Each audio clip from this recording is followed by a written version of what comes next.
Shalom saudara sekalian, saya mau menyampaikan firman Tuhan dengan judul Melakukan Kehendak Bapa di Surga.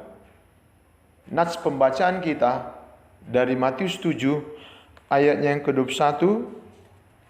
Bukan setiap orang yang berseru kepadaku, Tuhan, Tuhan, akan masuk ke dalam kerajaan surga, melainkan dia yang melakukan kehendak Bapa-Ku yang di surga.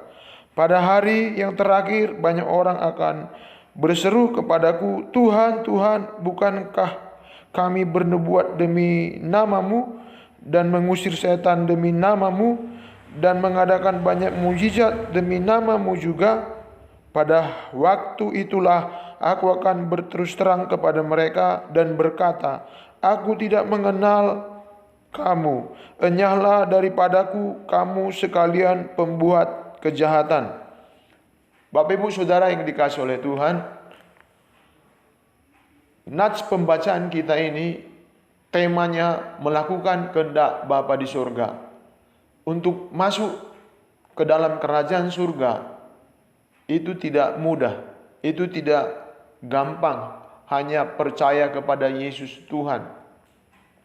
Namun untuk masuk ke dalam kerajaan surga, kita bukan hanya punya iman dan percaya kepada Tuhan, tetapi melakukan kehendak Bapa.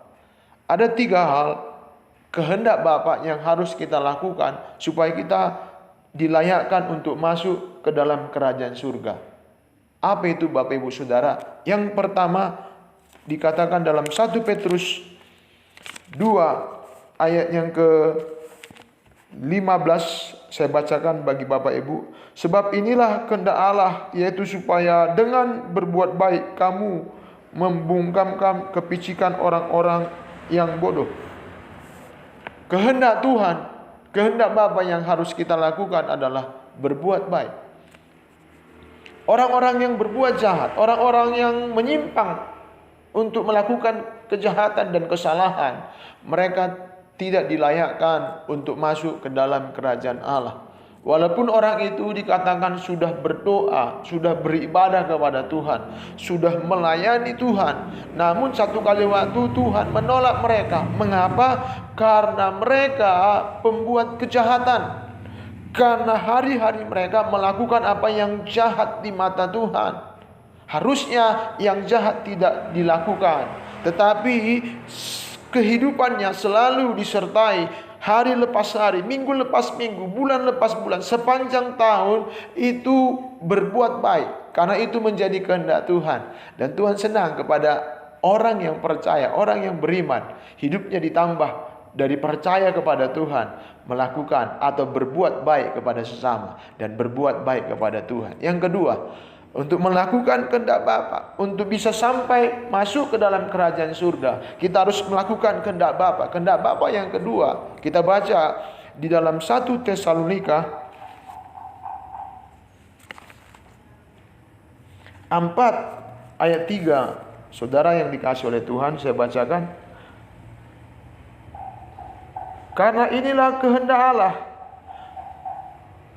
pengudusanmu, yaitu supaya kamu menjauhi percabulan. Alkitab yang kita baca barusan Bapak Ibu Saudara dalam 1 Tesalonika 4 ayat yang ketiga. Kehendak Bapa, pengudusan kita, supaya kita menjauhi yang namanya dosa percabulan, dosa perzinahan. Karena orang-orang yang melakukan hal-hal yang keji, hal-hal yang najis ini tidak akan mendapat bagian dalam kerajaan Allah. Dia akan dilempar ke lautan api yang menyala-nyala, yaitu neraka yang kekal. Tetapi orang yang menjauhkan diri dari hal-hal yang najis, dari hal-hal yang berdosa untuk hidup di dalam kesucian Allah, karena Tuhan yang kita sembah itu adalah Tuhan yang suci. Alkitab berkata, hendaklah hidupmu kudus, sama seperti Tuhan yang adalah kudus.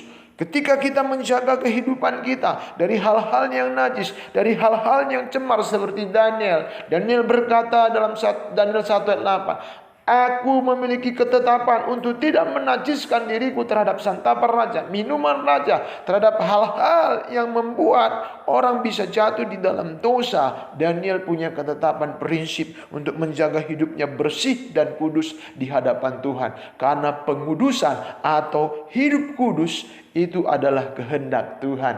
Karena kita dipanggil dari kegelapan kepada terang yang ajaib, bangsa yang kudus, umat kepunyaan Allah. Itu namanya gereja, yang dari gelap kepada terang, yang dari najis kepada kehidupan yang kudus di hadapan Tuhan. Itu yang kedua, Bapak Ibu Saudara yang dikasihi Tuhan. Yang ketiga, kehendak Bapa yang harus kita lakukan supaya kita dapat dan layak berkenan masuk di dalam kerajaan Allah.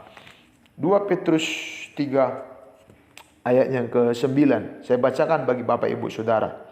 Tuhan tidak lalai menepati janjinya, sekalipun ada orang yang menganggapnya sebagai kelalaian, tetapi ia sabar terhadap kamu, karena ia menghendaki supaya jangan ada yang binasa, melainkan supaya semua orang berbalik dan bertobat. Saya bacakan sekali lagi. Ia sabar terhadap kamu, karena Yesus menghendaki supaya jangan ada yang binasa, melainkan supaya mereka berbalik dan bertobat. Tahukah Bapak Ibu Saudara kehendak Tuhan yang ketiga ini?